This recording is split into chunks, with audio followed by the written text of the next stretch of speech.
जब 2 या 2 से ज़्यादा लोग मिलकर बिज़नेस शुरू करते हैं, तो उनके पास पार्टनरशिप फर्म में बिज़नेस शुरू करने की ऑप्शन होती है या कंपनी बना के बिज़नेस शुरू करने की ऑप्शन होती है। पर अब गवर्नमेंट ने एक नया बिज़नेस का फॉर्मेट इंट्रोड्यूस किया है इंडिया में, लिमिटेड लायबिलिटी पार्टनरशिप। ये भी एक पार्टनरशिप फर्म की तरह ही होती है, लेकिन थोड़ा-सा ये फॉर्मल वे में हो जाता है। इसमें थोड़े से रूल्स एंड रेगुलेशंस डिफरेंट लगते हैं और इसमें मेन बेनिफिट ये होता है कि इसमें पार्टनर्स की लायबिलिटी लिमिटेड होती है। अगर फ्यूचर में बिज़नेस में कोई लॉस होता है, उनको डेट्स वगैरह आते हैं, तो उनकी पर्सनल एसेट्स बिज़नेस के लॉस को पूरा करने के लिए लायबल नहीं होती। तो लिमिटेड लायबिलिटी पार्टनरशिप भी नॉर्मल पार्टनरशिप की तरह एक सेपरेट लीगल एंटिटी होती है। ये एक प्रॉपर्टी ओन कर सकती है, कोई भी लोन ले सकती है और किसी पे भी लीगली एक्शन ले सकती है। जैसे हमने पहले बोला, इसमें पार्टनर्स की लायबिलिटी लिमिटेड होती है और लिमिटेड कहाँ तक होती है, जितनी उन्होंने कैपिटल इंट्रोड्यूस करी है। उनकी पर्सनल एसेट्स को यूज़ नहीं किया जा सकता। और एलएलपी में कोई मिनिमम कैपिटल रिक्वायरमेंट नहीं है। पार्टनर चाहे तो 50,000 रुपये से या 1 लाख रुपये से भी बिजनेस शुरू कर सकते हैं। इसका कंपनी की तरह एक बेनिफिट और भी है कि अगर कोई पार्टनर की फ्यूचर में डेथ होती है या किसी पार्टनर में चेंज होता है, तो एलएलपी चलती रहती है, ये डिसॉल्व नहीं होती है। और इसमें पार्टनर्स अपने आप पे डिसाइड कर सकते हैं कि म्यूचुअल एग्रीमेंट के हिसाब से कि किसने ऑपरेशन मैनेज करने हैं, किसने नहीं करने हैं। और इसमें कोई पार्टनर स्लीपिंग पार्टनर या कोई पार्टनर एक्टिव पार्टनर भी हो सकता है। तो एलएलपी को शुरू करने की बेसिक रिक्वायरमेंट्स क्या हैं? सबसे पहले पार्टनर्स हमें 2 या 2 से ज़्यादा पर्सन होने चाहिए जो एलएलपी शुरू करना चाहते हैं। उनके पास अपने पैन कार्ड होने चाहिए और एक इंडिया में उनका कोई आधार कार्ड या पासपोर्ट या आईडी प्रूफ होना चाहिए। और इसमें ना पार्टनर्स के हमें केवाईसी भी चाहिए होते हैं।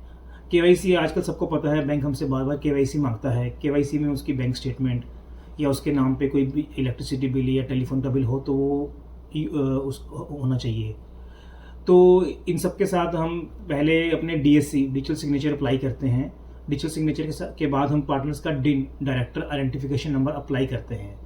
इन दोनों को अप्लाई होने के बाद हम एलएलपी का नेम अप्रूव करने के लिए एमसीए में भेजते हैं।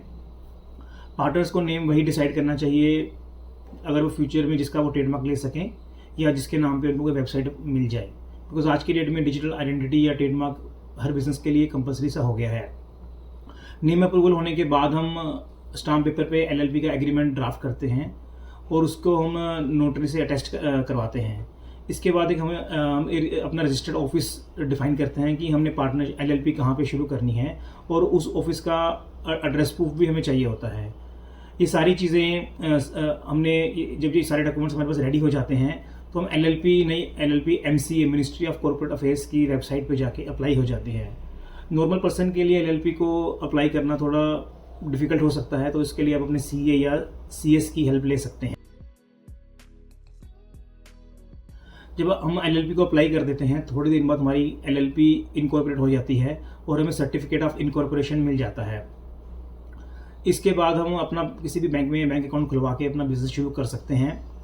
और एलएलपी में बिजनेस शुरू करने के बाद अगर कोई लीगल लोकल रिक्वायरमेंट है, जैसे कि आप कोई ऐसा बिजनेस कर रहे हैं जिसके लिए आपको कोई सर्टिफिकेट चाहिए, जैसे फूड का कर रहे हैं तो फसाई का सर्टिफिकेट चाहिए होता है, मेडिसिन का कर रहे हैं ड्रग लाइसेंस चाहिए या पेस्टिसाइड लाइसेंस चाहिए, तो लोकल कोई भी लाइसेंस चाहिए हमें वो अप्लाई करना होगा, वो हम अप्लाई कर सकते हैं। और अगर हमारी टर्नओवर 20 लाख से ऊपर होती है या फिर कोई और रिक्वायरमेंट है तो हमें जीएसटी नंबर भी लेना होगा, तो हमें जीएसटी नंबर भी एलएलपी का अप्लाई करके वो बड़ी इजीली मिल जाता है। ये सारे डॉक्यूमेंट्स जब हमारे पास आ गए हैं, उसके बाद हम अपना बिजनेस शुरू करते हैं। तो ईयर एंड के ऊपर एलएलपी के थोड़े से कंप्लायंस नॉर्मल पार्टनरशिप से एक्स्ट्रा होते हैं, जो कि फार्म 11 फार्म 8 उसको मिनिस्ट्री ऑफ कॉर्पोरेट अफेयर्स पे जाके एनुअल फाइलिंग करनी होती है।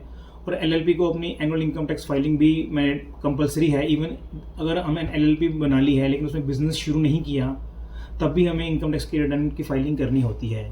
और एलएलपी पे जो टैक्स रेट होता है वो 30% का होता है।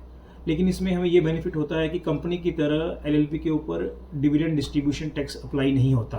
एलएलपी बनाई है तो हमें थोड़ा से इसके रिकॉर्ड बेटर रखने पड़ते हैं, बिकॉज एलएलपी एक फॉर्मल कॉन्स्टिट्यूशन है और इस पर कंप्लाइंस की लाइबिलिटी थोड़ी ज़्यादा होती है। तो हमें जितने भी हम बिजनेस के इनकम या एक्सपेंसेस हैं और एसेट लाइबिलिटीज़ हैं उनका प्रॉपर रिकॉर्ड रखना पड़ेगा। और इसको हम प्रेफर करते हैं कि एक्रूअल बेसिस पे ही इसकी अकाउंटिंग बनाएं। और बुक्स किस तरह मेंटेन करनी है, इसके लिए आप कोई अकाउंटेंट हायर कर सकते हैं या अपने सीए की हेल्प ले सकते हैं। तो आपको एलएलपी के लिए और भी कोई हेल्प चाहिए तो हमें कॉल कर सकते हैं। Thank you.